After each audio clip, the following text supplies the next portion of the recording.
Tri nation series चल रही है और आज पाकिस्तान वर्सेस श्रीलंका का मैच था और पाकिस्तान कह सकते हैं कि बहुत कंफर्टेबली ये मैच जीत गया है।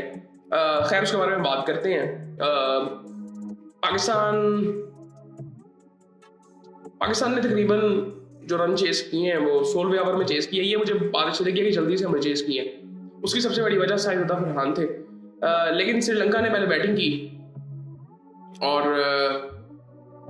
कोई इतना खास आई थिंक स्टार्ट डिसेंट हुआ था, लेकिन उसके बाद कोई इतना खास कुछ हुआ नहीं। 31 पे पहली विकेट गिरती है, 38 पे दूसरी, 60 पे तीसरी, 78 पे चौथी, फिर इस तरह खत्म करते करते 128 वो कर लेते हैं 7 विकेटों के नुकसान पर।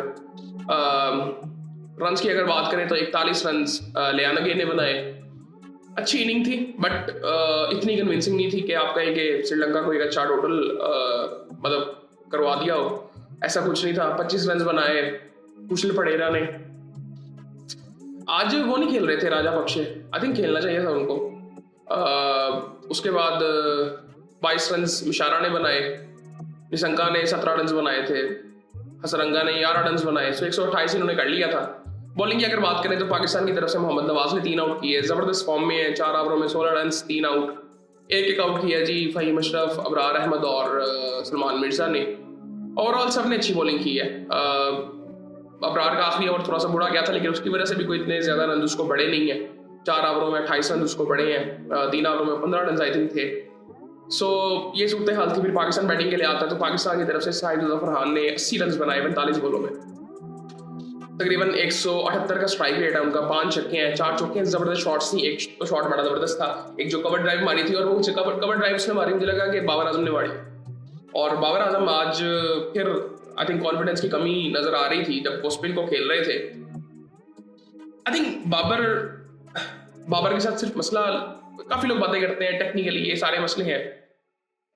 एक जो चीज बाबर को देखनी चाहिए, मतलब अब सेंचुरी कर दिया तो लोगों ने कहा कि शायद वो दौर खत्म हो गया, इस तरह से बातें होने लग जाती हैं, बट ऐसा होता नहीं है।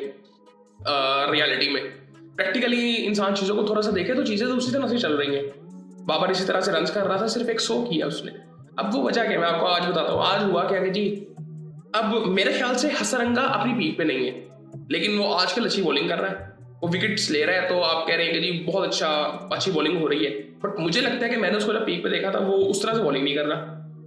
सो खैर, श्रीलंकन बॉलर्स या कोई भी स्पिनर्स आते हैं बाबर के सामने, तो बाबर एक गलती क्या कर रहा है, कॉन्फिडेंस की कमी जब किसी बैट्समैन में होती है ना, तो वो अपनी लेग साइड पे जाता है। या तो मोस्टली बैट्समैन ऐसे होते हैं जो अपनी स्ट्रेंथ पे जाते हैं। स्ट्रेंथ पे भी नहीं, मैं कहूँगा कि लेग साइड पे ही जाते हैं। वो थोड़ा सा सेफ लगता है कि आप बाहर निकलते हुए बॉल को आप जरा उस पर फंसते हो। सो बाबर भी यही कर रहा है। लेकिन बाबर मोस्टली अगर हम देखा जाए तो हम उसको बैकफुट का प्लेयर मानते हैं। हम उसको कहते हैं कि जी ऑफ साइड पे बहुत अच्छा खेलता है, लेग साइड पे भी बहुत अच्छा खेलता है। पहले ऑफ साइड की बात करते हैं, लेकिन स्पिनर्स जब आते हैं तो आज वो कोशिश कर रहा है कि वो लेग साइड पे खेले, जो कि उसकी गलती है।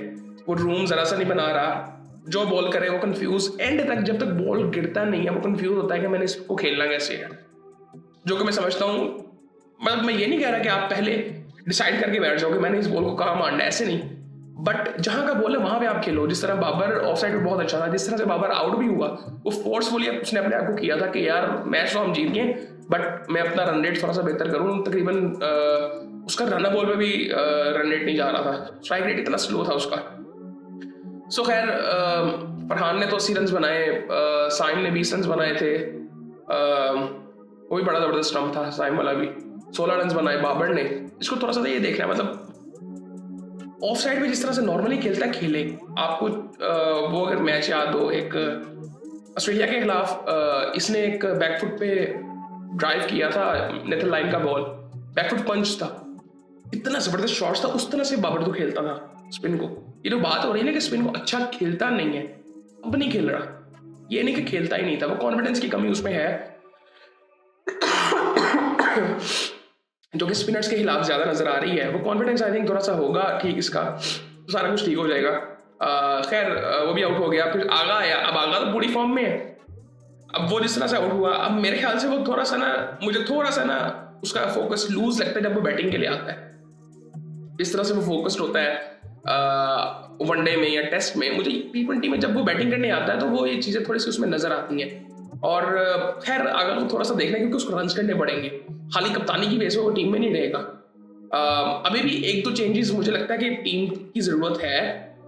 अब वो कौन से हैं, किस जगह पे है, मुझे नहीं अभी पता, क्योंकि अभी हम जीत रहे हैं तो हमें कई चीज़ें नज़र आ नहीं रही हैं। लेकिन एक दो चेंजेस हमारे रिक्वायर्ड हैं अभी बैटिंग ऑर्डर में, सो इवन बॉलिंग में भी। खैर ये सूरत हाल है जी। एग्जैक्टली 15.3 ओवर्स में हमने 131 रन किए और बड़े आराम से ये मैच हमने जीत लिया। उनकी बॉलिंग की अगर थोड़ी सी बात करें, 2 आउट किए जी चमीरा ने, वही 2 आउट किए जो उसने बाबर उड़ागा को आउट किया, 1 आउट किया जी शानका ने। सो वो साइमल्ला था जो बड़ा ज़बरदस्त उसने आई थिंक स्टंप किया था। तो ये सूरत हाल है जी। कोई इतना